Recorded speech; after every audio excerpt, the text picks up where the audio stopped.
Selamat datang pemirsa, Pasuruan Info hadir di pekan libur Anda bersama dengan pembawa acara yang akan memberikan berita-berita top 5 minggu ini.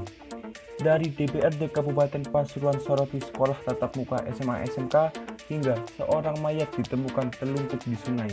Inilah berita yang akan kami sajikan.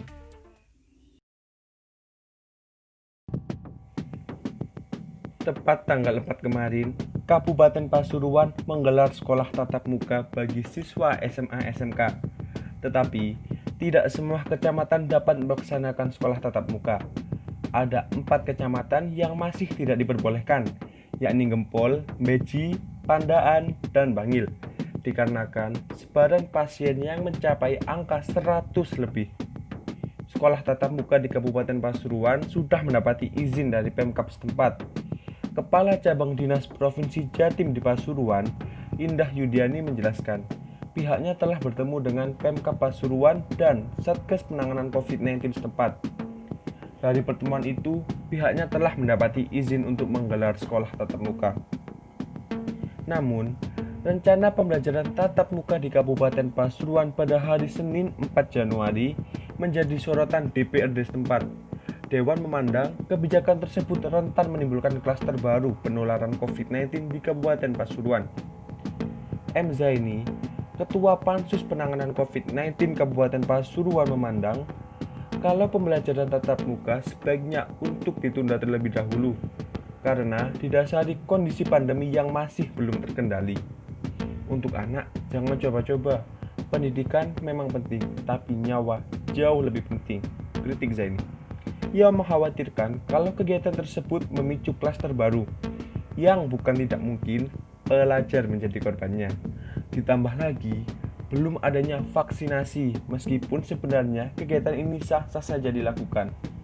Sekda Kabupaten Pasuruan, Anang Saiful Wijaya pernah menguraikan, kalau akan menguji coba pembelajaran tatap muka, diawali dengan pembelajaran tingkat SMA SMK.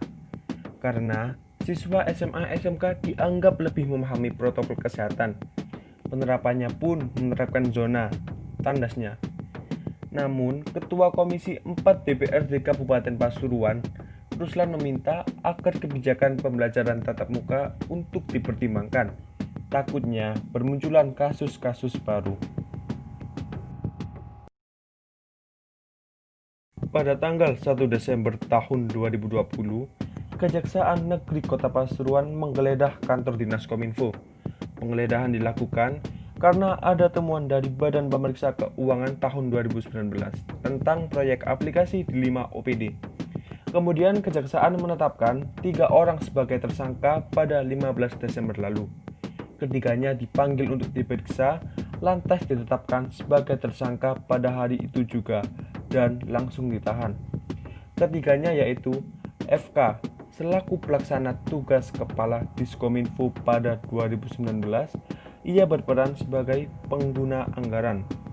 Selanjutnya, SW sebagai PLT Kepala Diskominfo di tahun 2019 menggantikan FK. Dalam hal ini, dia sebagai pengguna anggaran dan merangkap sebagai pejabat pembuat komitmen. Satu lagi tersangka yaitu MP. MP adalah pembuat infrastruktur jaringan pada masa kepemimpinan FK. Ia juga berperan sebagai pejabat pembuat komitmen. Sejak penangkapan mereka pada Desember lalu hingga saat ini, para tersangka tidak mengajukan penangguhan penahanan. Hal itu disampaikan penasihat hukum ketiga tersangka, Rahmat Sahlan. Dia memastikan kliennya bersikap kooperatif selama proses penyidikan berlangsung, juga akan mengikuti tahapan penyidikan. Di samping itu, yang terpenting baginya ialah pendampingan selama proses hingga kliennya disidang kelak.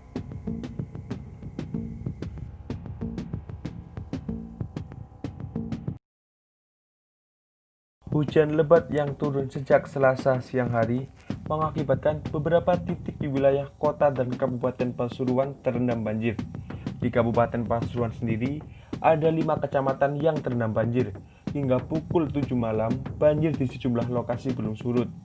Banjir itu terjadi di Kecamatan Gondang Wetan, Winongan, Pasepan, dan Kejayan. Banjir yang merendam Desa Sekar Putih, Kecamatan Gondang Wetan telah surut pada keesokan harinya.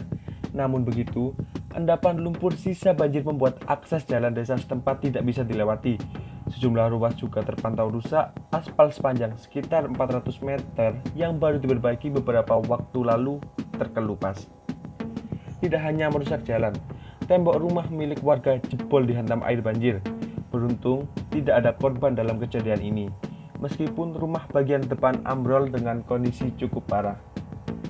Di Gempol sendiri, akibat diterjang banjir, tembok kantor desa Wonosari yang berada di Dusun Talang roboh. Robohnya tembok kantor desa tersebut juga menimpa pick-up milik warga setempat. Saat itu, mobil pick-up posisi sedang parkir di tepi jalan, tepat di sebelah tembok.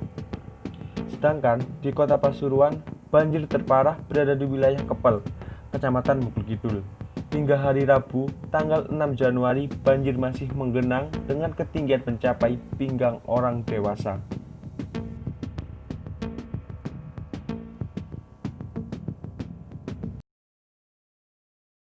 Pelarian Sampurno, pelaku yang tega membacok istrinya sendiri, akhirnya berakhir. Polsek Sukorejo berhasil membekuk pelaku usai melarikan diri selama 2 tahun. Kapolsek Sukorejo, AKP Sugianto mengungkapkan, penangkapan Sampurno bermula dari laporan Cuci Aini, korban penganiayaan pada 12 Januari silam. Korban tak lain adalah istri sirih pelaku. Pelaku tega membacok istrinya sendiri diduga tersulut cemburu. Itu terjadi setelah melihat Cuci berboncengan dengan pria lain. Penganiayaan oleh Sampurno terhadap Cuci terjadi di rumah korban yang berada di Dusun Genitri, Desa Gunting, Kecamatan Sukorejo, Sabtu 12 Januari pada dini hari. Mendengar suara ketukan dari Sampurno, Cuci pun mempersilahkan masuk dan duduk di ruang tamu. Tanpa basa-basi, Sampurno lalu melayangkan sebilah sabit sebanyak 3 kali kepada Cuci. Sabatan pertama pada korban mengenai pelipis kiri, punggung sebelah kanan, dan leher belakang. Usai melampiaskan amarahnya, pelaku melarikan diri sampai akhirnya tertangkap.